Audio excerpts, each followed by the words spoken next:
नमस्कार टीचर्स, मैं आकाश गिरी team future smart vision से हमारे यूट्यूब चैनल पे आपका स्वागत करता हूं। ये वीडियो उन टीचर्स के लिए है या उन कंटेंट क्रिएटर्स के लिए है जिन्होंने ऑलरेडी डिजिटल बोर्ड लिया हुआ है। इस वीडियो में जो डिजिटल बोर्ड है उसमें जो अपडेट नया आया है हम उसके बारे में आपसे बात करेंगे और वो अपडेट आप तक कैसे पहुंचेगा उसके बारे में भी हम बात करेंगे। तो जो अपडेट आया है वो बेसिकली नोट वाले ऐप में आया है, वही नोट जो हम लोग टीचिंग पर्पस में यूज करते हैं। अगर अभी तक आपने नहीं समझा तो आइए आपको दिखाते हैं मैं किस नोट की बात कर रहा हूँ। जब आप अपने डिजिटल बोर्ड को ऑन करते हैं तो उसमें आपको राइटिंग टूल के लिए यहाँ पे नोट करके ऐप आता है। जैसे आप यहाँ पे देखेंगे इसमें नोट प्रो आ रहा है। सिंस ये ज्ञान मार्ग वाला पैनल है, इसमें पहले ये ही ऐप नोट नाम से आता था, अब वही जो नोट वाला ऐप है ये नोट प्रो हो चुका है। तो कुछ इस तरीके से इसका जो आइकन है वो दिखता है। अगर मैं इस पर क्लिक कर दूं तो आप देखेंगे कुछ इस तरीके से नोट का जो ऐप है वो ओपन होके आ चुका है। यहाँ पे जो आपको पहले टूल मिलते थे वही टूल आपको यहाँ अभी भी दिख रहे हैं। जो यहाँ पे चेंजेस है अगर मैं उनकी बात करूं तो अब आपको इस बोर्ड में मान लीजिए अगर आप कुछ टेक्स्ट इंग्लिश या हिंदी में लिखते हैं तो उसे आप ट्रांसलेट कर सकते हैं। ये एक एड ऑन फीचर है। इसके अलावा यहाँ पे आप देखेंगे तो आपको यहाँ पे एक नया टूल मिल जाता है इस तरीके से,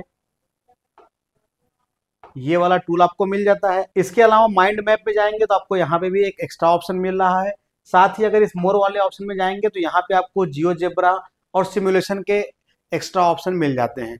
तो ये चीजें हैं जो आपको नोट प्रो में एक्स्ट्रा होके आ रही है। तो अगर अभी तक आपने ये जो अपडेट आए हैं इसको इंस्टॉल नहीं कराया है तो यहाँ पे आपको एक नंबर आ रहा होगा, इस नंबर पे कॉल करिए और जो भी आपका ये अपडेट है इसको अपने पैनल में आप अपडेट करा के इसके जो फीचर है उनको आप इस्तेमाल कर सकते हैं। अगर आपको जानना है कि जो फीचर ऐड हुए हैं इनका क्या यूज है या आप कैसे यूज करेंगे तो आइए उनको एक बार हम देख लेते हैं।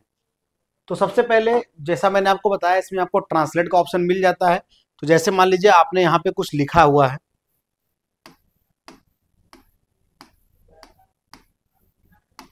मैं गया। अब जैसे मैं सिलेक्शन टूल में जाऊंगा और मैं इस पूरे कंटेंट को यहाँ पे इस तरीके से मैं सिलेक्ट कर लूंगा। यहाँ पे आप देखेंगे आपको एक स्मार्ट राइटिंग का ऑप्शन दिख रहा होगा। जैसे ही आप इस पर सिलेक्ट करेंगे तो यहाँ पे जो है ये बोर्ड ने उसको ऑटो सेंस किया, जो भी आपने लिखा था अब यहाँ पे आ गया है। हो सकता है कुछ स्पेलिंग या मात्राएं गलत हो जाए तो यहाँ पे ऑटो करेक्शन का ऑप्शन आता है, तो अगर उसमें से आप सिलेक्ट करके आप उसको सही कर सकते हैं। अब जैसे ही आप स्मार्ट राइटिंग में इसको सिलेक्ट करेंगे वैसे ही उसके जस्ट बगल में आपको यहाँ पे ट्रांसलेट का ऑप्शन आ जाता है। जैसे ही आप इस ट्रांसलेट पे सिलेक्ट करेंगे आपको कुछ इस तरीके का लेआउट आ जाएगा। इसने ये देखा कि ये जो लिखा हुआ ये हिंदी में है, इसने आपसे टारगेट लैंग्वेज के बारे में पूछा है। टारगेट लैंग्वेज में आपको यहाँ पे मल्टीपल ऑप्शन मिलते हैं, जो भी लैंग्वेज आपको चाहिए आप वो डाउनलोड कर लीजिए। अभी के लिए मान लीजिए अगर ये हिंदी में मैं इसको इंग्लिश में करना चाहता हूँ, मैंने इंग्लिश में किया। यहाँ पे आप देखेंगे आई वेंट, उसका ट्रांसलेशन आ चुका है। अब अगर आप इस ट्रांसलेशन को इस बोर्ड पे लाना चाहते हैं यहाँ से आप इंसर्ट कर देंगे तो ये ट्रांसलेशन आपका यहाँ पे बोर्ड पे आ गया है। तो कभी कभी मान लीजिए अगर आप कुछ पढ़ा रहे हैं और आपको लगता है कि मुझे उसका मीनिंग नहीं पता है या आपको उसका मीनिंग जानना है तो आप इस तरीके सर्च करके उसको इंस्टेंट ट्रांसलेट करके आप उसका जो मीनिंग है वो जान सकते हैं। एक तो अपडेट आपका ये हो गया। अगला जो अपडेट है आप यहाँ पे देखेंगे तो माइंड मैप में आप जाएंगे तो यहाँ पे पहले आपको सिर्फ इस तरीके से माइंड मैप बनाने के लिए आता था।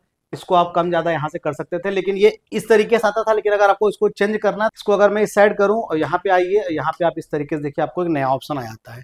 तो एक आपको एड ऑन ये मिल जाता है। इसके अलावा यहाँ पे जो मैंने आपको बताया ज्योमेट्री का टूल ये ऐड हुआ है, इसकी मदद से आप सर्कल वगैरह ड्रॉ कर सकते हैं। यहाँ पे आप देखेंगे तो इसका जो रेडियस है और कितने एंगल तक हमने ड्रॉ कर चुका है वो सब कुछ यहाँ पे आ रहा है। तो आप इस तरीके से इसको आप देख सकते हैं।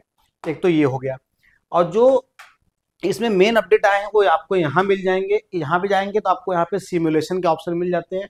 इसको जब आप ओपन करेंगे तो यहाँ पे आपको जो ग्रेविटी, मोशन या ऐसे जो टॉपिक्स हैं इनसे रिलेटेड आपको एनिमेशन यहाँ पे मिल जाता है।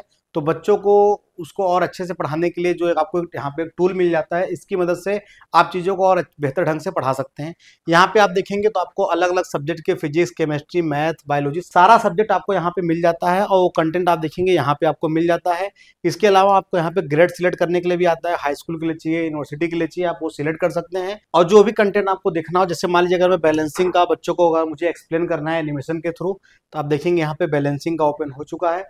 सबसे इंपॉर्टेंट बात यह है कि इन फीचर को एक्सेस करने के लिए आपको इंटरनेट की जरूरत पड़ेगी, तो आप जरूर इंश्योर करिएगा कि आपके डिजिटल बोर्ड में चाहे वाईफाई के थ्रू और चाहे तो फिर लैन केबल के थ्रू नेट कनेक्ट होना चाहिए। यहाँ पे मान लीजिए अगर मैं इसमें जाता हूँ, यहाँ से मैं इसको टच करता हूँ, आप देखेंगे ये पूरे स्क्रीन पे आ चुका है। यहाँ पे आप जाइए, अब अगर मैं यहाँ पे आप देखेंगे, यहाँ से मैंने एक 5 kg का वेट लिया, उसको मैंने यहाँ पे लाके प्लेस कर दिया है। ये इस तरीके से हो चुका है। अगर मैं यहाँ से 10 kg का लाके मैं यहाँ पे रख देता हूँ, आप देखेंगे यहाँ पे ये रहा, ये देखिए इस तरीके से हो गया। अब अगर इसी 10 kg को मैं लाके अगर मैं यहाँ कहीं सेंटर पे प्लेस कर दूँ इस तरीके से, तो ये देखेंगे ये फिर से अपने बैलेंसिंग पोजीशन में आ गया, जबकि वेट यहाँ पे अलग अलग है। तो इस तरीके से आप सिमुलेशन के थ्रू बच्चों को जो है चीज़ों को आप एक्सप्लेन कर सकते हैं। इसमें आपको मल्टीपल टॉपिक्स मिल जाते हैं, साथ ही फ्यूचर में और भी अपडेट जब आएंगे तो हम आपको प्रोवाइड करते रहेंगे। ये तो हो गया सिमुलेशन का। इसके अलावा अगर आप यहाँ पे देखेंगे तो आपको यहाँ पे जियोजेब्रा का ऑप्शन मिल जाता है। सेम आप सिमुलेशन समझ सकते हैं, लेकिन ये मैथ वाले हैं, तो आपको जो मैथ से रिलेटेड टॉपिक्स हैं उनके एनिमेशन आपको यहाँ मिल जाएंगे, तो आप बच्चों को उसको भी अच्छे से दिखा के एक्सप्लेन कर सकते हैं। जैसे आप देखेंगे यहाँ पे कई सारे ऑप्शन आपको यहाँ पे मिल जाते हैं, तो आप जिस भी ऑप्शन पे जाएंगे उसको सिलेक्ट करेंगे, वो यहाँ पे आपको ओपन होके आ जाएगा। ये देखिए यहाँ पे आ चुका है। अब जैसे आप इसको ओपन कर देंगे तो अब देखेंगे यहाँ पे एक बॉक्स बना हुआ है, यहाँ पे मल्टीपल कलर है, आप कलर भी चेंज कर सकते हैं। इस बॉक्स को ओपन करके दिखा सकते हैं, इसका जो भी डायमीटर, लेंथ या जो भी हाइट वगैरह है उसको आप एडजस्ट भी कर सकते हैं। जैसा भी देखिए मैं ऑप्शन पे जाऊंगा, अगर मैं इसको यहाँ पे चेंज करूंगा, देखिए ये ओपन हो चुका है। मैं यहाँ लाऊंगा तो ये हो जाएगा। यहाँ से मैं देखिए इसको ओपन कर सकता हूँ इस तरीके से, ये रहा। इसके कलर को यहाँ से मैं ब्लैक एंड वाइट भी कर सकता हूँ, या फिर यहाँ से मैं कलरफुल भी कर सकता हूँ। साथ ही इसकी जो हाइट है उसको मैं कम ज़्यादा कर सकता हूँ। तो जो भी टूल है आप उसको अच्छे से इस्तेमाल कर सकते हैं, और बच्चों को और अच्छे से जो एनिमेशन उसको आप दिखा सकते हैं। तो यही कुछ अपडेट है जो आपको नोट प्रो में आए हैं। तो अभी तक अगर आपके पैनल में ये अपडेट इंस्टॉल नहीं हुए हैं तो यहाँ जो नंबर आ रहा है उस पर आप कॉल करिए, उस अपडेट को अपने पैनल में इंस्टॉल करिए, और जो भी इसके नए फीचर हैं उन्हें आप अच्छे से यूज करिए। Thank you.